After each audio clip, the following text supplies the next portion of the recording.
In the world of horror films, a very common marketing tactic is to say, based on a true story.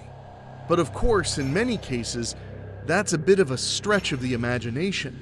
But not when it came to the 1976 film, The Town That Dreaded Sundown, based on Texarkana's Phantom Killer, someone who was never captured and never truly identified.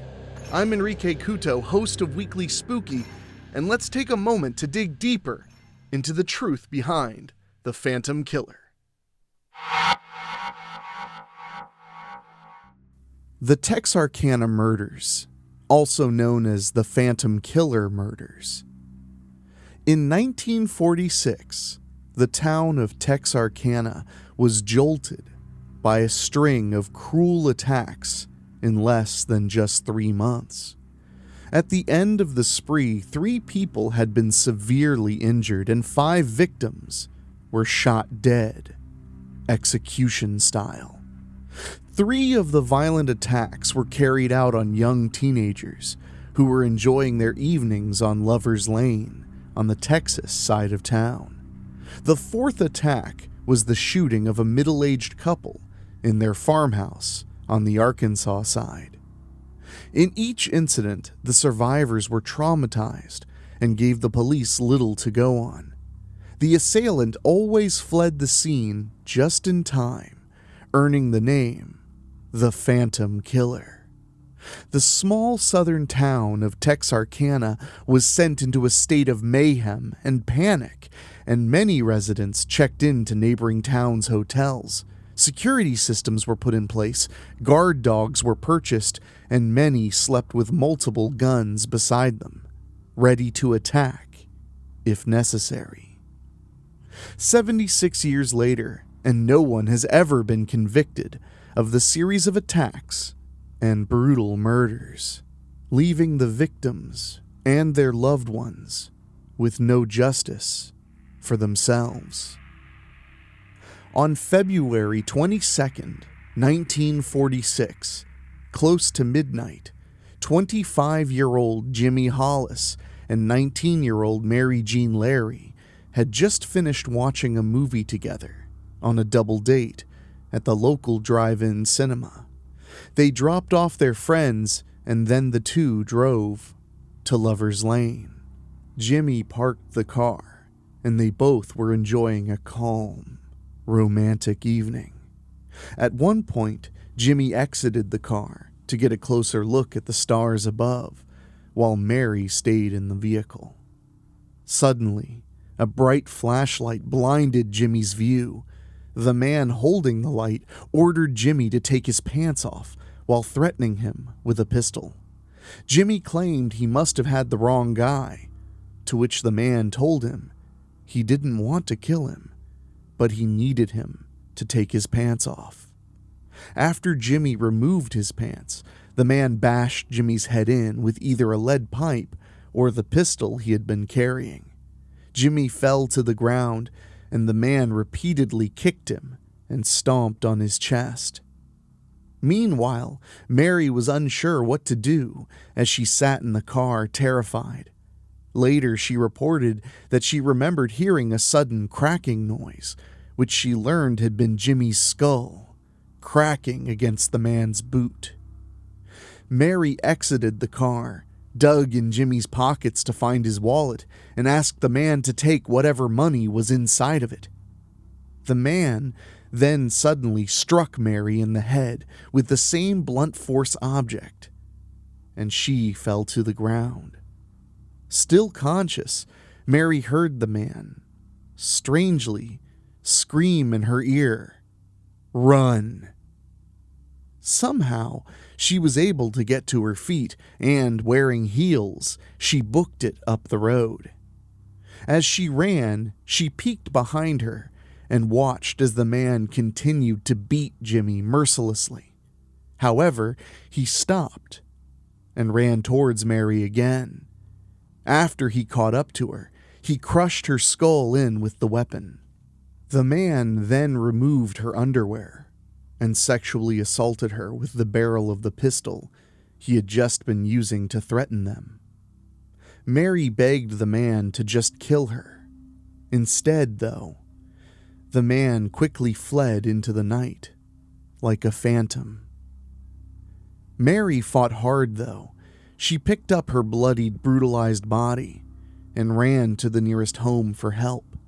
Meanwhile, Jimmy was regaining consciousness next to their parked car and was, miraculously, able to crawl to the main road. Oddly enough, an older couple stopped, but refused to allow his bloody body in their car, so they told him they'd drive to get help. However, Mary had already gotten to help, and the ambulance rescued him while he was on the road. After being questioned by investigators, Mary and Jimmy gave two very different descriptions of the perpetrator. Both of them said the man was very large and wore a burlap sack over his head, with eye and mouth holes cut out. However, Mary claimed the man's voice sounded as if he was African American, but Jimmy claimed he sounded to be a young white man, less than 30 years old. These descriptions weren't of any help to the police. Just 1 month after Mary and Jimmy were assaulted, the Phantom attacked again. On March 23rd, 29-year-old Richard Griffin and 17-year-old Polly Moore were also enjoying their romantic night of intimacy. The two had also just finished a movie, went to a local cafe until nearly 2 a.m., and then parked Richard's car in Lover's Lane. Just as before, a masked man approached the car and pointed a gun at the couple through the window. He ordered Richard to remove his pants and then shot him twice in the back of the head.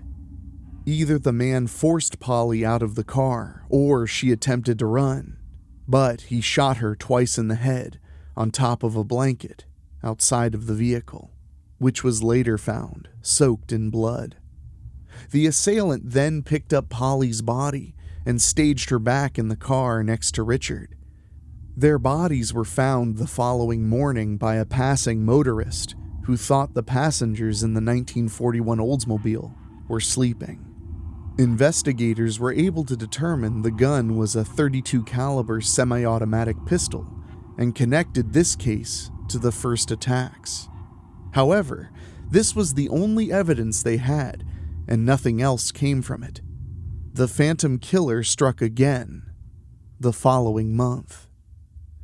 On the evening of April 13th, 1946, 16-year-old Paul Martin picked up his girlfriend Betty Jo Booker, who was 15 years old. At the young age of 15, Betty lived a busy life. She made amazing grades, was a dancer, belonged to a sorority, and played saxophone with the band called His Rhythm Airs. She was well liked as a junior at Texas High, and her mother was her best friend. She and Paul Martin had known each other since kindergarten and were believed to be dating at the time. Paul was also a well-liked guy who was described as being a sweet kid with no enemies. He'd traveled the 100 miles from his new home in Kilgore, Texas, to visit his friends and Betty in Texarkana for the evening. The two planned to watch a midnight movie, but Betty's weekly Rhythm Airs gig as the alto sax player ran late. Paul didn't care though, and he picked her up around 2 a.m. at the VFW in his 1946 Ford. Since they weren't able to watch the movie as they planned, they decided to grab a bite to eat and then just hang around town, maybe stopping by a friend's sleepover party later. But before they could do anything, Betty requested they stop at her house to drop off her saxophone. She hated being responsible for it, lugging it around places, as it was expensive and her most prized possession. Apparently, she would drop it off after every gig she played before doing anything else. However, Paul must have convinced her to just make a quick pit stop at Spring Lake Park in Texarkana, just before they went to her house. The two pulled in and parked their car. As they sat, a car pulled up next to them. A man got out, walked over to Paul's side of the vehicle, and pointed a gun at him through the window. The next morning, before 6 a.m., a couple stumbled upon Paul's body on the edge of North Park Road, lying on his side. He'd been shot 4 times, once in the head, once in the face, once on his right hand, and once on his left shoulder. The police searched for his car and found it about a mile away at the park, keys still in the ignition. Initially, they weren't aware Betty was with him. However, after friends and family told them that they were together the night before, they began searching for Betty. She was found 6 hours later, 2 miles from the park. Her body was propped and staged up against a tree. Her coat was buttoned up to her chin, and her hand was in her pocket. She had been shot once in the chest and once in the head, and it was clear she'd also been sexually assaulted. Her saxophone wasn't in Paul's car, and to this day has never been found. The police determined the gun used to shoot Paul and Betty was also the .32 caliber gun used to murder Richard and Polly. The town went into complete hysteria at this point. Random young couples were being murdered while just enjoying their romantic date nights, and the suspect left behind little evidence and seemed to just disappear into thin air. This is when the town referred to him as the Phantom Killer.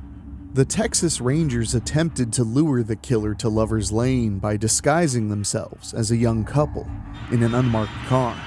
However, he never showed up. Roadblocks were put in place and locals were being questioned, one after another, in an attempt to find any sort of clues. They came up empty each time, though. Residents purchased guns to use as protection, couples were no longer taking their nightly cruises, and a curfew was put in place.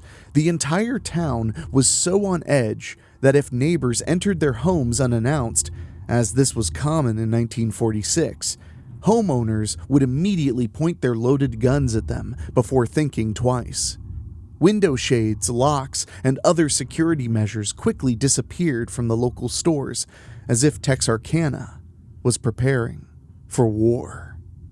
On Friday, May 3rd, Virgil Starks and his wife, Katie Starks, both 36 years old, were relaxing in their small farmhouse on their 500 acres of land.